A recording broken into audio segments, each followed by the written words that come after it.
All right, everyone. It looks like we're live. We're going to wait about 30 seconds, allow everyone to come in and get situated before we begin.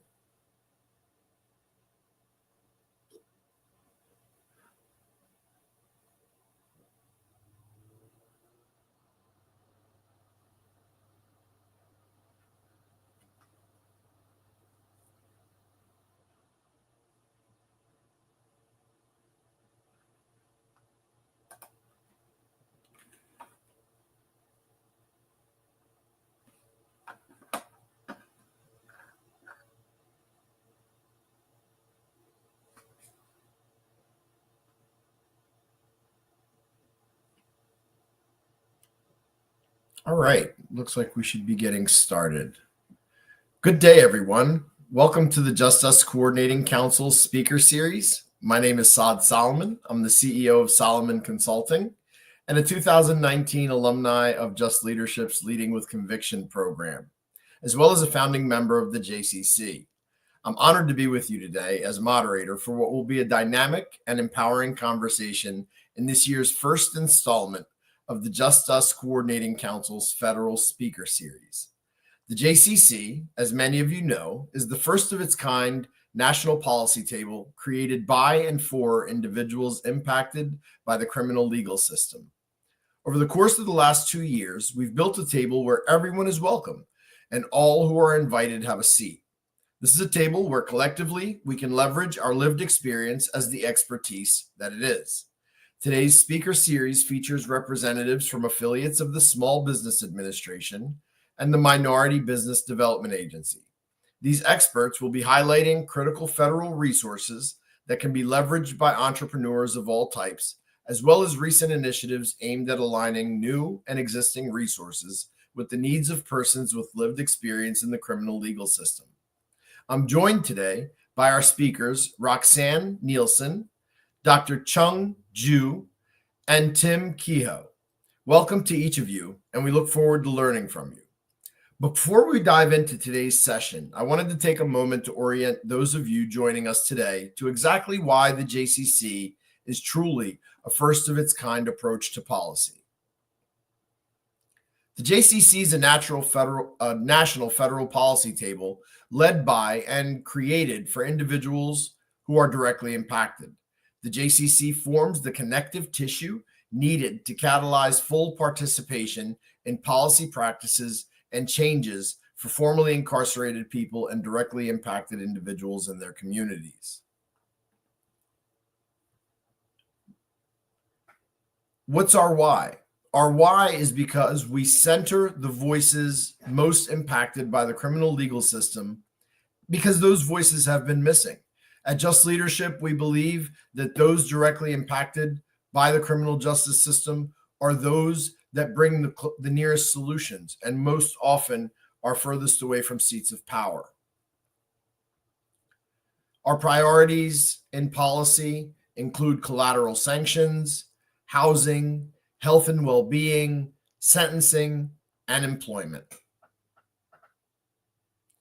Employment equity, one of several federal priorities that we focus on, really incorporates entrepreneurship, a concept essential to economic mobility.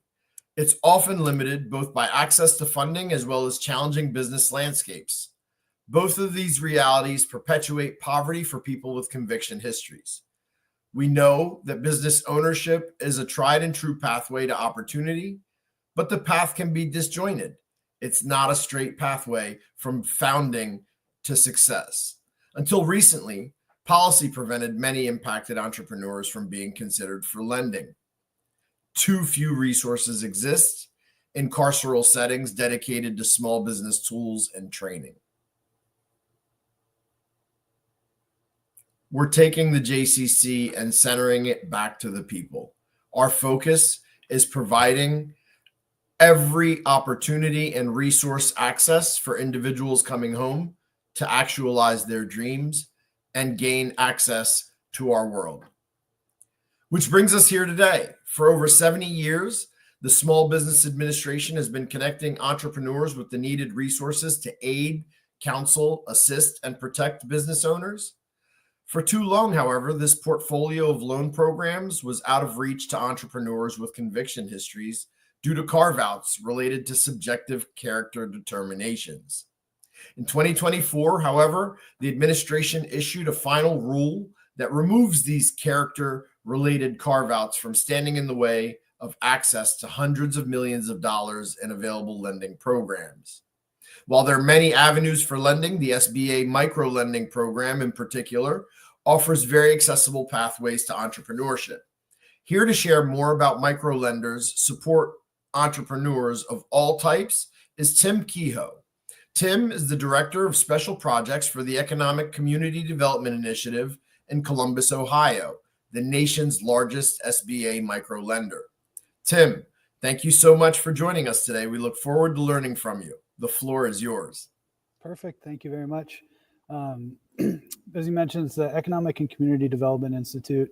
You can go to the next slide, I think. Our mission is investing in people to create measurable and enduring social and economic change. That's a long way of saying we help small businesses either launch or grow with the primary goal of creating employment opportunities. So 8 out of every 10 people who are employed in the United States are employed by a small business rather than a large corporation. So the work that we do with small businesses is really economically important. Next slide. As mentioned, we're located here in Columbus, Ohio as our headquarters, but we do serve businesses throughout the entire state of Ohio, along with the counties along the river in Kentucky, West Virginia, and immediately outside of Cincinnati in Indiana. We have field offices and women's business centers in Portsmouth, Columbus, Cleveland, Cincinnati, and now Dayton, field offices throughout the state as well. Next slide. So ECDI is kind of the one-stop shop for all things small business. So we have lots of training, coaching, acceleration programs, incubation programs. But then the thing that really sets ECDI apart from some of those other small business assistance centers is the access to capital piece. As Saad mentioned, we're the largest SBA microloan intermediary in the United States, which is kind of a big deal because we're in Ohio and not one of the big population centers. And we are also what's called a Community Development Financial Institution, or CDFI. This is a Treasury Department designation that says in some ways we're like a bank, and we have small business lending programs. In other ways, we're not like a bank at all. We don't have deposit accounts or credit cards or any of those other financial type products. Next slide. So we have kind of two main programmatic pillars that we have all of our programs and resources through. Our wraparound services, our business resource center. So that's the acceleration, incubation programs, training and technical assistance. And then we have our lending programs. So that's access to capital for entrepreneurs who are underserved by traditional lenders. That's for a long time, kind of the joke was if you went to a bank and asked for a small business loan, you had to prove that you didn't need it in order to qualify. And while that really wasn't necessarily the case, CDFIs exist to meet that very real need. Oh, we got Rocky on. Hi, Rocky.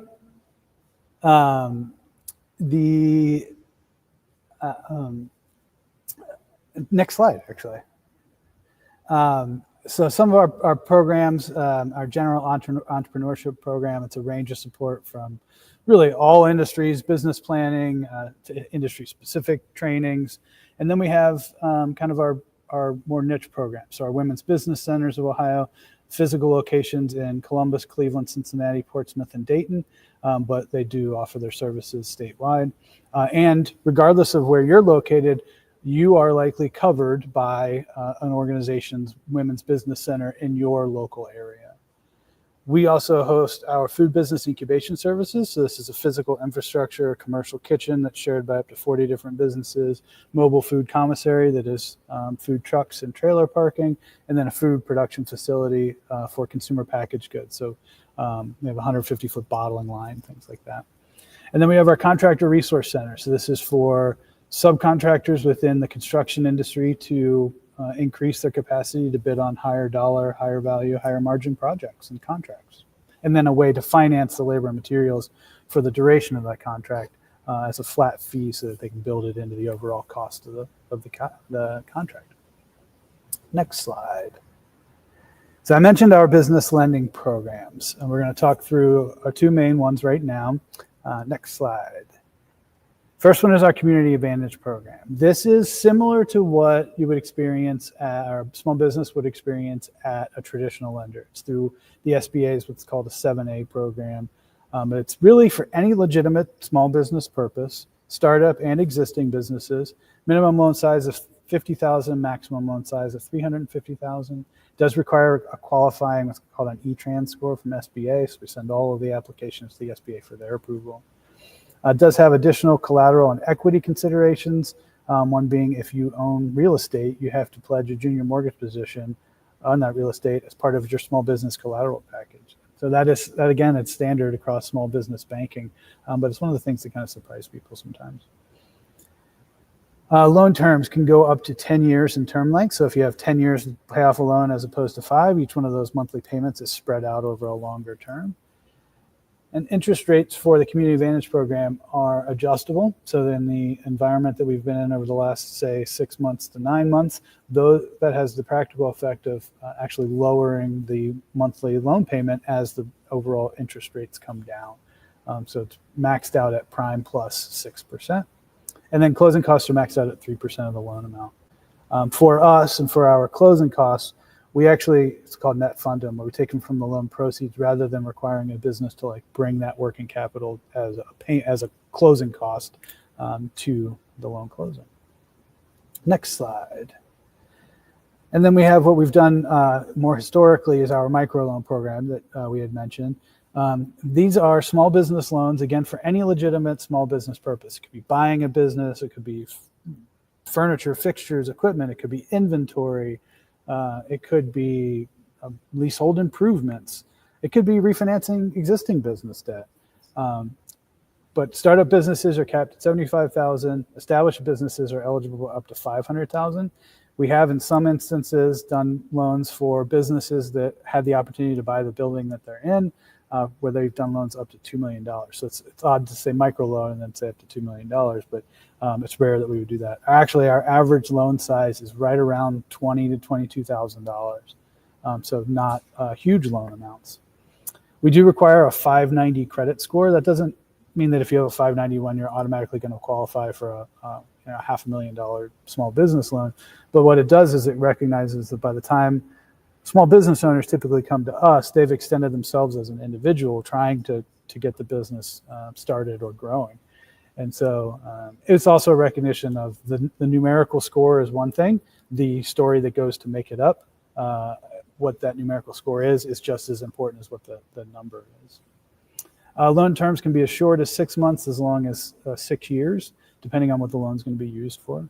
And for both of these, there is no early repayment penalty. They're meant to be easily refinanced into maybe a better standard bank loan. It has a fixed interest rate somewhere between 6 and 12%.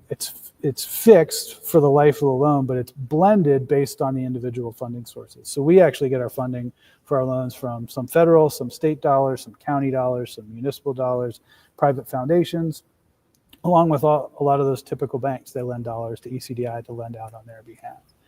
And so each one of those has a set closing cost and interest rate that's attached to it. We blend those together. It's set for the life of the loan. Typical average interest rate is somewhere around 8 to 9, 10% interest rate. So it's meant to not be predatory. And then closing costs are the same way. They can be net funded from the loan amount. Next slide. Okay, so here's some things. So that's a lot. I know that's a lot of information about small businesses and financing and things like that.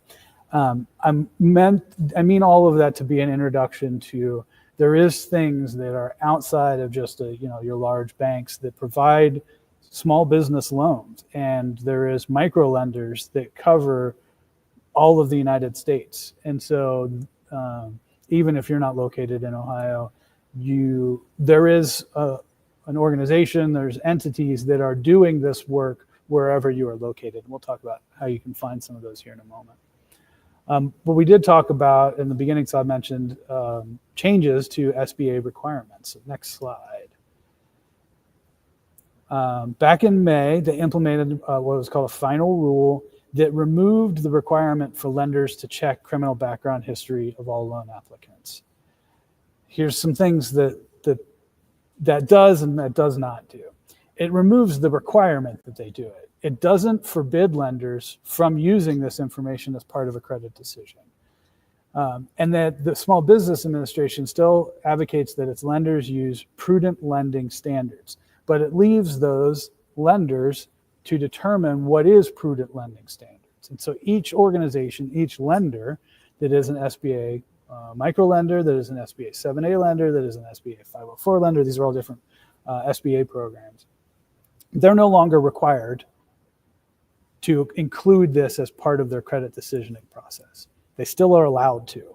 And almost all, I have yet to hear of any lenders that have, the SBA lenders that have completely removed this check as part of their adjustments to this final rule. Next slide. What this does is it leaves lenders to set their own lending policy. And so each lender defines what is a prudent lending standard.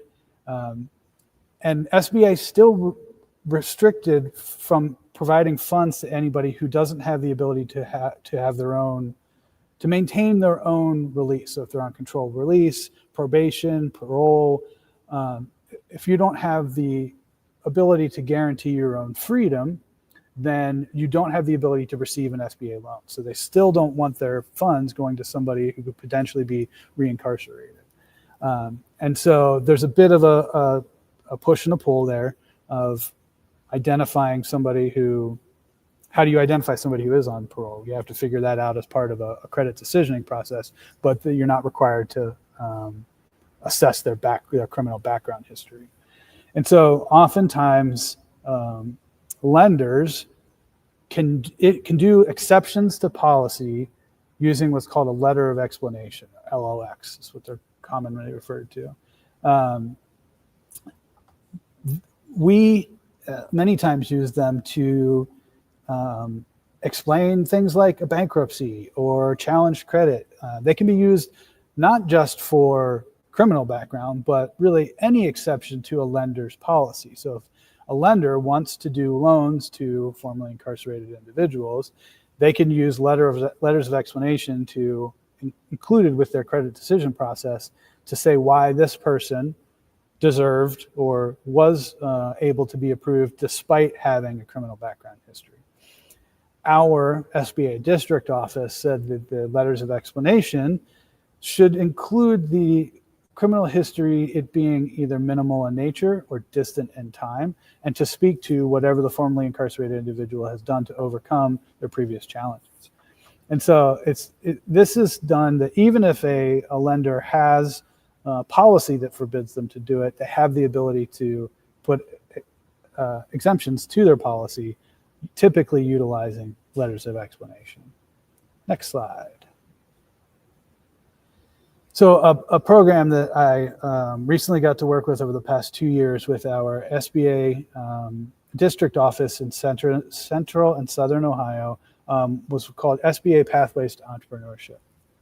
This was a pilot program that our district office kind of pioneered that brought trainings, entrepreneurship trainings to 4 Ohio Department of Rehabilitation and Corrections facilities in their therapeutic communities. It started as a 3-part series. We needed to make it more efficient, so it became a 2-part series in year 2. Included things like entrepreneurial readiness and awareness, credit and financial literacy trainings, but then small business basics, things like registering a business, simple operations, how to manage business cash flow. The whole program was created as a functional outflow of the SBA changing their rule. So they wanted to be able to have a tangible thing that they could look to say, this is the in addition to changing the rules, this is the efforts that we're putting towards it. And so this was actually kind of, it was spotlighted by SBA nationwide. One of the things that was awesome for me was that I had a former business partner, childhood good friend, did 8 years, came up with this concept of building a business plan while you're incarcerated, and kind of put this idea together, but hasn't cleared paper, and so he's not allowed going back in to teach it. And so I get to be able to put this work and put this pilot program into work to be able to demonstrate that it is functional and feasible. We, of course, as an organization, are looking for ways to fund this activity and to do this work because it's currently unfunded. It's a pet project that I'm lucky to have a SBA district office that is enthusiastic about it, but it's the functional result of formerly incarcerated individuals oftentimes can't clear the background check that's required to be employed somewhere, but they can become a contractor and be employed as a contractor of that business. And so that is the experience that my really good friend is currently going through. And so the idea of entrepreneurship for justice involved individuals is very real and very tangible. As we mentioned, small business ownership is also a very real and tangible pathway to wealth. And so I know both of those things to be true, and they can be true together. And so I'm very excited to be able to participate in this program, and hopefully we're able to grow it into something that, that continues. I did just hear that we're going to be reviving it even under the new administration, which is great. Our district office really wants to move forward with this. So for me, entrepreneurship is a really valuable, tangible thing. And so this intersection with this community is really important for me. I think that's all. I mentioned some resources. So regardless of where you're located, you can go and find women's business centers that cover your area. You go to sba.gov/WBC, and you can search there for all of the women's business centers throughout the entire United States. The same thing exists for SBA microlenders. So the microlenders are divided by geography. You'll have one local to wherever you're located. You can go to sba.gov/microlenders to search for them. And then you can certainly visit ecdi.org to learn more about our programs. Follow us on social media. We love all of that. And the more word that we can get out, the better. And the more small businesses that I can help, the better. And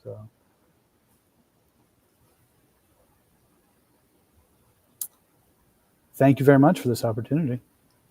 Thank you, Tim. That was amazing. I appreciate that so much, and the invaluable information that you provided. It really elaborates on the importance of partnerships, unique partnerships with the SBA and ECDI, and how that can create pathways to entrepreneurship programs all across the country and benefit people. Really quickly, Tim, if members of our coalition wish to access micro-lending programs in your community, can you elaborate a bit on what this process looks like? What might one expect when engaging with ECDI? Yeah, so from a loan applicant's perspective, the process is very similar to what you experience at a bank. We still collect all the information, and the difference is we have, if you are looking to formulate a business plan, we have people that can help you with that. It's not like a bank where they say, all right, go back and bring me your business plan. And so that's the thing that really sets micro lenders apart, is that they have that kind of technical assistance, wraparound services to help small business owners. And so we realize that even under the most favorable conditions in the United States, people typically, they don't teach you how to start a business. They don't teach you how to do taxes. And so if you compound that with somebody who's been incarcerated and hasn't had to file taxes for however many years, or, is disjointed from our natural integration into the financial system, you'd think how much more difficult that could seem to be. And so places like the Women's Business Center, like micro lenders, they offer those services for free. Small business development centers, they also are geographically located throughout the United States, that are all there to provide free resources to anybody who wants to learn more about starting a small business. And so formerly incarcerated individuals, justice involved individuals are certainly eligible to receive all of that. So that's out Awesome. there, and it's all free. So no, it's amazing because these resources are absolutely valuable. So quick question, I'm seeing in the chat, we've got a couple of people, amazing people. We've got one asking if we have any resources in Florida, another asking, do we have any resources in Norfolk, Virginia? Can you speak a little bit about how individuals can maybe regionally identify their local ECDI partner Yeah. or SBI partner? Yeah, so you go to sba.gov/microlenders, and that's where you can type in. It's a location search essentially, and but yeah, the entire United States is covered. They do a good job of placing these in organizations, and based on population as well. And so, but I know that if there's one that covers the Upper Peninsula in Michigan, certainly Florida is covered, and I think it's actually covered by multiple microlenders. So there's different ones for northern Florida than there is for South Florida, things like that. But yeah, there's microlenders throughout the entire United States because it's an SBA program. And so the whole goal of all of it is to provide access to small business owners for that access to capital. And so getting to know your microlender and how they interact with justice involved individuals is really important. If you're on the advocacy side of it, getting and partnering with those microlenders to provide trainings to either incarcerated or formerly incarcerated individuals, but also understanding that they have the ability to do exceptions to their own policy, to be able to do loans to people with backgrounds. And so it's not against the rules. And so it's all about getting microlenders who maybe haven't done it because they haven't historically done it to be able to be aware that they can. Awesome. So final question, is there anything to look out for? Is there anything as a seeker of a micro lending partnership with a CDFI in my local community? Are there any agencies that I want to stay away from? Is there something that I'm looking for specifically? How do you guide me through that process? One of the things that's been really helpful for me, especially having tried to do this as a private citizen, is getting the buy-in from things like your SBA district office really opened the doors. So, we were fits and starts. I've been approved to go inside the facilities and to teach and couldn't get anything going. And then all of a sudden our SBA district director made a few phone calls to a contact he knew at Ohio Department of Rehabilitation and Correction. And all of a sudden all the red tape went away.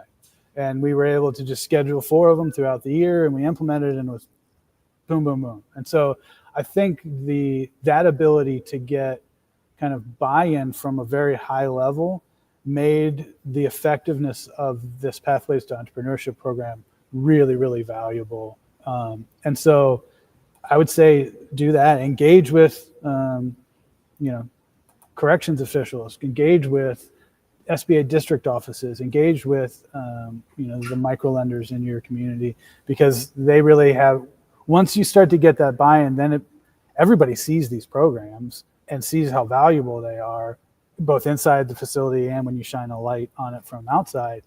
And it's one of those things where like the inmates that we teach as part of it, they work as hard to be in that program as anybody works for anything inside the wire, and they have to maintain their ability to be in these programs. They receive a certificate at the end. And these are all things that are very tangible and real and valuable. And so doing this and trying to replicate this more and just opening up any of these doors to realize that you're planting a seed and that however long it takes for them to get out, they have the ability to turn that into a small business. And so. Absolutely. Tim, thank you so very much. I appreciate all of the information, the invaluable information that you've provided us today. For the participants on this screening, if you'd look in the comments, Zach and Roxanne both included some significant links directly, one for CDFI search and the other for the SBA funding programs, loans, micro loans, and list of micro lenders. So thank you again, Tim. Directors Roxanne Nielsen and Dr. Chung Ju are joining us today from the Minority Business Development Agency's Manhattan Business Center. Similar to the SBA, the Minority Business Development Agency is equipped to serve business entities through a national network of business centers, specialty centers, and programs. This network serves minority business entities by helping them access lending, contracts, and other resources needed for their economic mobility. Directors, we're excited to hear more about the good work taking place in Manhattan and across the country.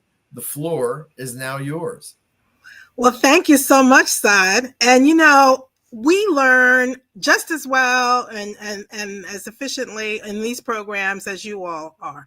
It's a constant sense of program is reinvigorating and reinventing. So I'm Roxanne Nielsen from the MBDA Manhattan Center, and I'm here with my dear colleague, Dr. Shangju. We're here to tell you about our MBDA, which is also a national program delivered locally in Manhattan. But we have, Dr. Drew, we have members and clients from Honolulu to Hyannisport. First slide. So we have a lot of programs. Dr. Drew, can you introduce, we have an umbrella organization called the Bach Network. Can you talk about some of the programs that we have? Yeah, definitely. As Roxanne's pointed out, we are part of a national network of MBDA business centers, and our Manhattan Center is operated by a nonprofit organization called Business Outreach Center Network. Within this umbrella organization, there are a number of programs that's operated by BAC. On this slide, you will see a diverse range of programs that's run by Business Outreach Center Network. There are initiatives tailored for entrepreneurs and businesses in the New York City and Long Island area. There are also other programs focused on specific sectors, such as manufacturing and childcare sectors. Other programs focusing on women and minority-owned businesses. So we provide a wide variety of support for businesses across diverse industries. And we also have a CDFI.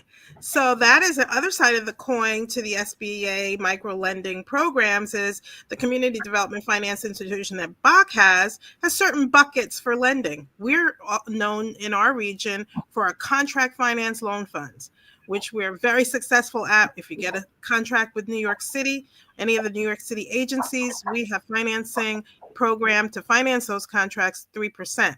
That's a unique bucket, and every CDFI will have those unique buckets. Just because your program or your business doesn't fit into one CDFI, please don't hesitate to learn about all the CDFIs in your region and nationally, because there may be a bucket that fits your business.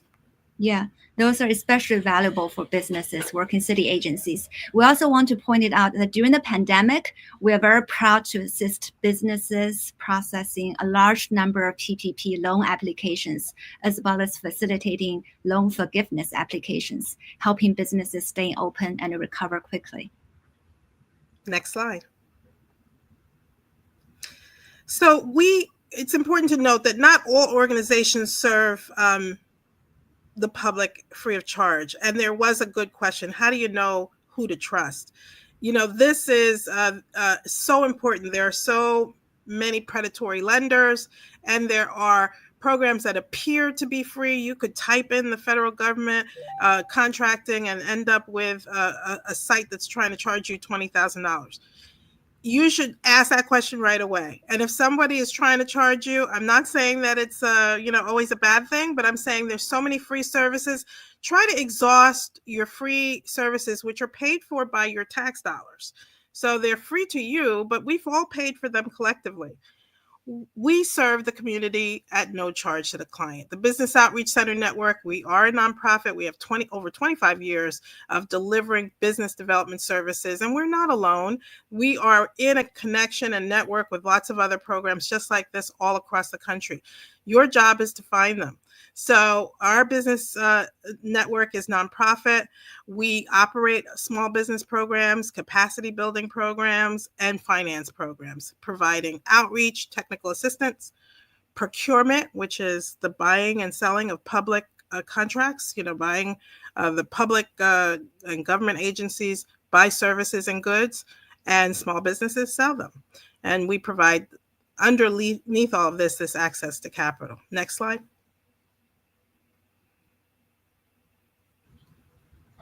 Our goal is to help businesses enhance your growth and competitiveness globally and locally. So we provide technical assistance, procurement road mapping, and consulting services to help you gain greater access to capital markets and contracts. Our MBDA serves, and we're unique because many programs just serve their little region, but our center, in each center, can serve any business owner from across the country. So you could contact, if you're in Florida, if you're in Colorado, if you're in California, if you're in Hawaii, I noticed somebody saying aloha in the audience, you can contact your local MBDA, or you can reach out to our MBDA in Manhattan and we can serve you equally. We have 131 programs around the country serving business owners, but each center has a different flavor. So ours is focused on construction and infrastructure, but we have cosmetic companies, we have landscapers, we have all kinds of manufacturers. So there's export centers as well. Next slide. We provide customized coaching sessions and help you to identify your business needs and help you grow and scale. And the key areas we cover include business planning, procurement road mapping, financial management, marketing strategies, operational efficiency, and access to capital. Next slide, please. So now it's on you. How do you come to access these services successfully? I think that's a real important, no matter what program you're going to, you know, you are a client and you deserve that respect when you come to a business center, but in return, you have to be open to the counseling, right? So we've provided here just a little bit of what do you do to receive counseling? Typically, the initial consultation is where Dr. Ju and I and other business counselors, you know, we want to understand your business idea. We are sometimes specialists and subject matter experts in a specific area. So we want to hear what your idea is, your business idea, your goals are, so we can make that assessment. And it may be that we hand you off to another counselor. It doesn't mean that we don't like you. It means that we may know someone who really understands your business or has a lot of experience in that field. So we'll do an initial consultation typically, and then maybe hand off to another counselor. Then once we identify areas where, you know, you may require support with funding and markets, we'll work to develop a customized action plan, give you a step-by-step. And then we'll offer advice. And we can share some examples of what not to do, you know, like things that have gone wrong in businesses. This is, you know, like we may see over 400 or 500 businesses in any number of years. So we've heard, and many of us are business owners ourselves. I'm a business owner myself. So, you know, and I'm older. So we've made plenty of mistakes. There's no need to recreate that wheel, right? So sitting down with a business counselor can give you invaluable information, not only these resources for you to follow up on, but just the stories about, you know, like what pitfalls could exist for your type of business. We also provide tools and resources, templates, market data, and referrals. And we don't expect you to be able to do everything all at once. Sometimes we give a plan. Dr. Ju, how long does it take for somebody to come and actualize the plan? It could range anywhere between a month to maybe half a year. It really depending on the stage that particular business is at. So that leads to another point. Actually, the next slide, we talk about the responsibilities of the participants. In order for the program and the counseling to be effective, we would encourage everyone to come in with an open mind, ready to share your particular ideas and ready to learn from each other. Next slide, please. So it's 1, 2, 3, not 1, 1, 1. Little typo there. Okay. Right. So here's some keys. You know, how to be successful, how to be a successful mentee, how to be coached. You know, you have to be coachable. So what does it take, Dr. Ju? It takes an open mind. It takes a lot of active listening and active participation. You ask questions. You're willing to explore new strategies and new ideas. Then the follow-up is really key. As Roxanne's pointed out, we give out a plan, an action plan, and it's really up to you to follow through and execute that plan, whether it's about refining your business ideas or pursuing a contract opportunity or applying for funding. Take action is what drives results.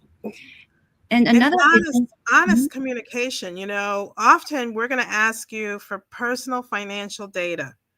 And this is why it's important to be with a trusted organization. We're going to ask you for those tax returns or W-2s or your 1099s. We're going to ask you for your bank account information.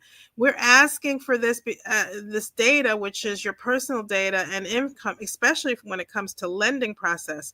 And so you have to be forthcoming. And how many places have I been where we're working through a loan process and, there's something that the business owner has withheld, and it could be something material, perhaps a bankruptcy, which is not the end of the world. We have seen it all. It's like as if we're your doctor. Dr. Ju, can you talk about that? That's a real important part of it. I know, yeah. So being transparent about your business is actually going to really help everyone. We have seen business owners withholding information, and then in the end, it's actually wasting the time, and we have to go through the loan application process again. So coming in with an open mindset, transparency, and sharing everything that has been going on with your business and providing the required document that could really help us to have a more accurate assessment about your business needs and challenges. And there's always ways to help you to prepare the right type of documents. So to help you get qualified for particular business loans or get certifications. There are always solutions. We always believe there are more solutions than problems. So being open about those challenges upfront with us could really help you move the process faster.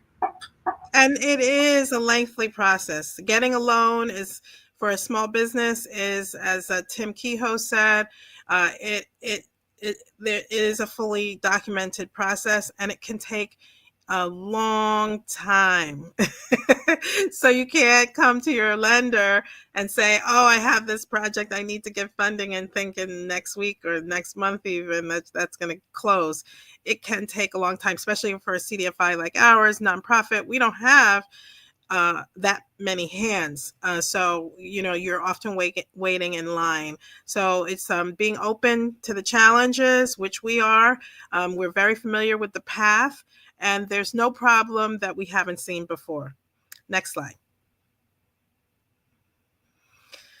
What makes us unique is that, large contractors come to us when they need sub-tier contractors. So another benefit of working with our MBDA is that we have access to what we call strategic partners who are seeking contract opportunities from the small business community, looking for pricing, and they will often use us as a valued resource to help them identify firms that are goods and suppliers and trade contractors, high capacity and trusted partners of ours. So when you become part of our center and we work with you, we can vouch for you, and that's so meaningful.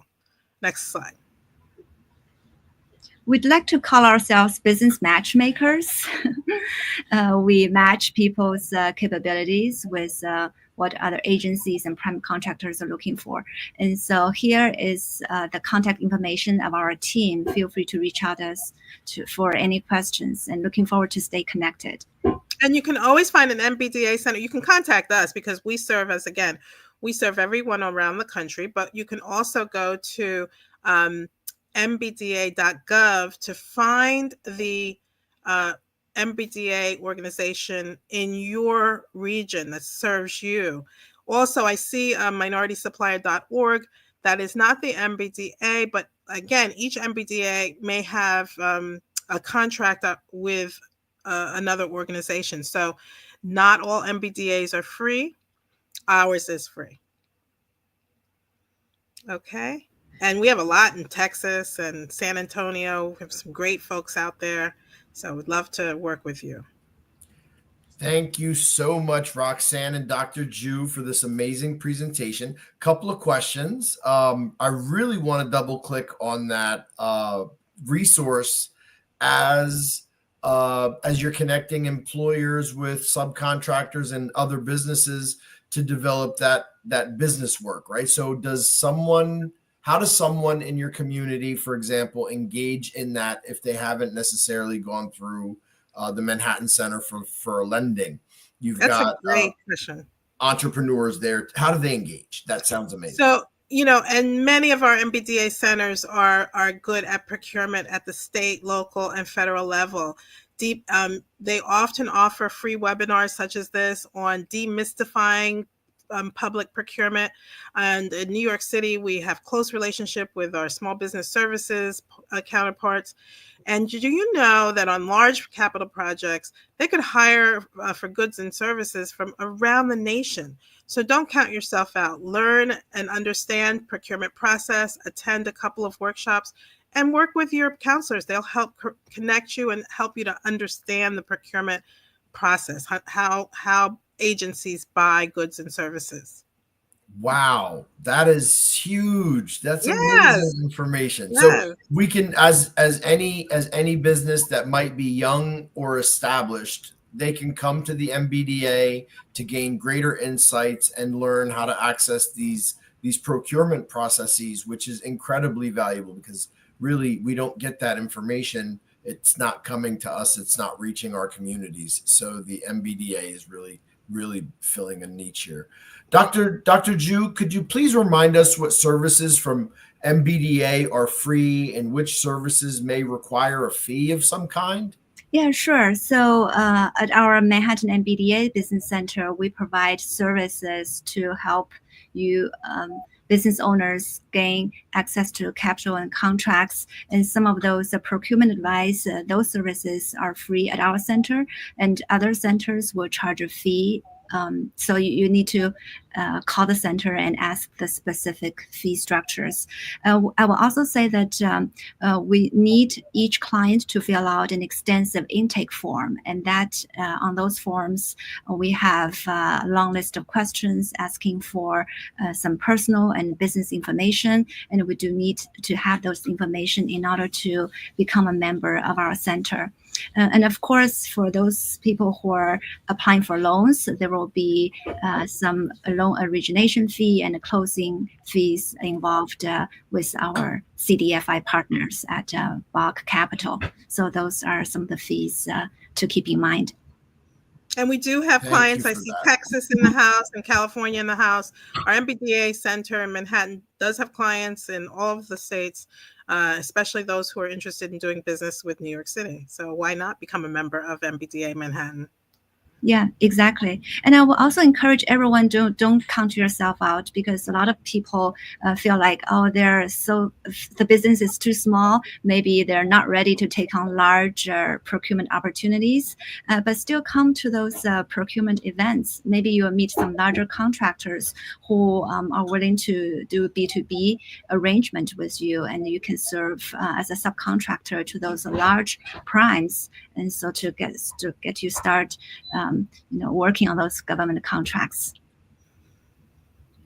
Absolutely. Roxanne, I have a question for you, kind of off. Do you have any insights? And this is borrowing from your wisdom, borrowing from your experience. Do you have any insights into contracting companies that tend to be more successful? Like, have you seen some successes, business models that are, that one hit? Give us a secret.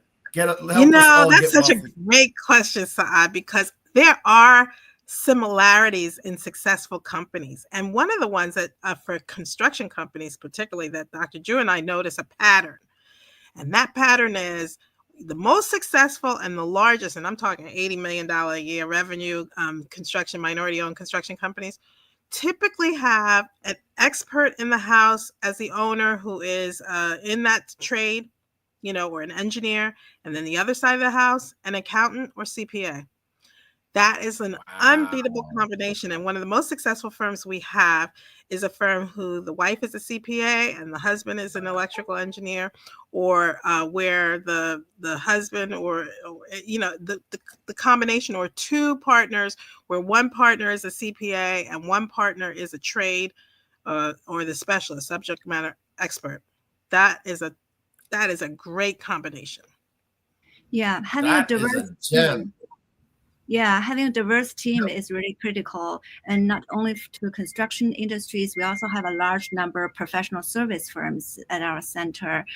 They are working in healthcare, accounting, or back office administration. So we find when they have a dedicated personnel one working in the business and another working on the business, taking care of the back office management, and setting out a specific time to look out for proposals and actively sending out those RFPs and responding to those RFPs. Those tend to be their secret sauce in helping them getting more businesses and increase revenue.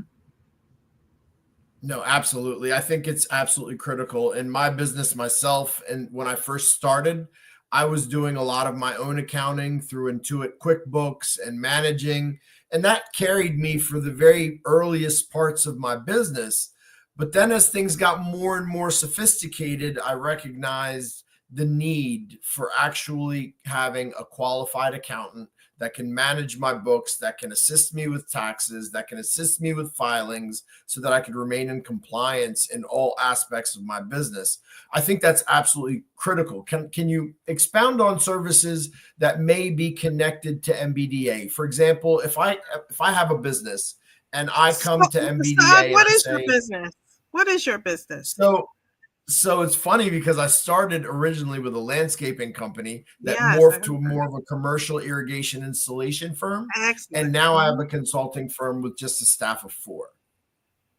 So we often say that, Dr. Ju is she's a real gem in our center. And I can tell you, she's Harvard trained.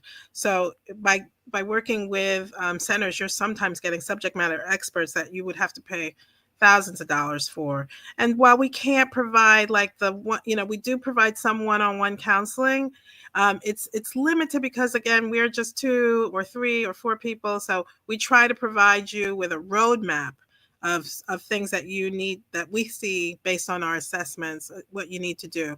And sometimes that means, direct hire, expanding your firm, depending on the stage. And it's really individualized. I think that's the most important thing to understand, that you have a business model that is your own, but it's maybe not unique, that there are successful models, but so there are things that we can share with you that we've learned that are typical. Absolutely. That experience and that knowledge and span of the industry is it's absolutely critical for individuals looking to get started or looking to grow their business. So thank you so much. You're very welcome. Folks, we're coming down toward the end here. So if anybody has any questions that they'd like me to post to our panelists today, please feel free to drop them in the chat. And as we do that, I just want to ask kind of one last in closing for each of the panelists. How do you think someone should decide whether to start with a small business administration engagement or an MBDA? Like what's the difference? When should I come to the MBDA or when should I go to the SBA? Well, one thing I think to consider is the SBA doesn't really do much direct with small business owners. They typically work with organizations like ECDI or banks themselves. What I can say is that I would engage with all of it as soon as you even have the slightest idea that small business ownership is something that somebody wants to engage with.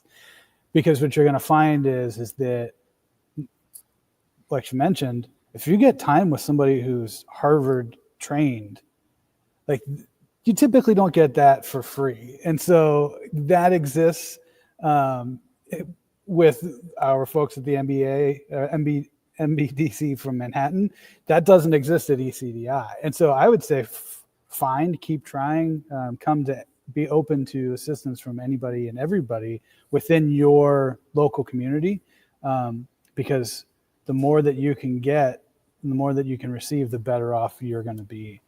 And so that's true for all individuals, especially somebody who is justice involved. It's out there, it's free. Our Women's Business Centers has like an $80 a year membership, so it's something that's very low. But if you can get that to get then time with an accountant or with a small business attorney, like that membership is invaluable at that point. Totally. Thank you so much for that. Thank you so much for that, Tim. Oh, and yes. I would also add that even if you receive assistance from a micro lender in your area, that doesn't prevent you from receiving assistance from the MBDA or a SCORE chapter or a small business development center. They're all there, and we're all here to support small businesses. And so it's not like even within this, MBDA and ECDI are not competitive. Like, we all want all of the small businesses we can to be successful. And so engage with all of it. Awesome. So our chat is alive and thriving here. Millicent Trailer asks, will this webinar be available later? Yes, it will. We'll be making this webinar available with the presentation as well. Looks like Dewan Collins is asking, do you have any referrals for an accountant for a nonprofit? We have a couple others. Does anyone have any referrals for an accountant for a nonprofit? Yeah, we do have. There's an association of nonprofit accountants that kind of sometimes rooted and close to where you are in your state may be important. I just put the Association for Nonprofit Accountants in the chat. Wonderful. Larry Williams asks a wonderful question. How do you protect your idea as you're getting help from these programs? How do you protect your intellectual property? I mean, this could be the next Snapchat, the next Facebook, the next Twitter. I need to protect my IP, Larry says. And I hear you. We do have that. There are, there's a certain basic trust factor that some of our organizations are sign client engagement forms with you, which Dr. Ju mentioned, that we do as much to promise that confidentiality, and we take that seriously. But of course, we also direct you to some of the programs for patent and trademark, which is part of the USPTO. So we can connect you to the USPTO, where you can learn how to actually protect your ideas and your trademarks and your service marks. Yeah, we used to run virtual workshops on that, inviting experts, talking about how to protect your IP. And on the another side is that actually this is a common advice that a lot of venture capitalists would also give to business owners, is that in the end, it's you are the most important capital. You're the creative force behind your business ideas. So if your business idea is so easy to be replicated and copied by others, maybe you need to rethink about your business strategy and carve out a specific niche area for your business to stay competitive. So that's something we will talk in greater depth in our one-on-one coaching sessions and help you create a personalized business plan so that it's uniquely what is your strengths and your particular market opportunities and who are your potential competitors. Thank you so much for that, Dr. Ju, and thank you so much to our panelists for this amazing panel today. As we draw our time together to a close here at the table, I want to start by thanking our incredible guests. I'm confident that what you've shared today will lead to a deeper understanding of the many resources that are accessible to entrepreneurs with a conviction history. Before we adjourn, I'd ask our viewers to please use this QR code on the final slide on the screen to complete our survey and let us know your feedback from today. As always, if you haven't done so, follow us on social media, and please remember to share the opportunity to join the JCC with your circle.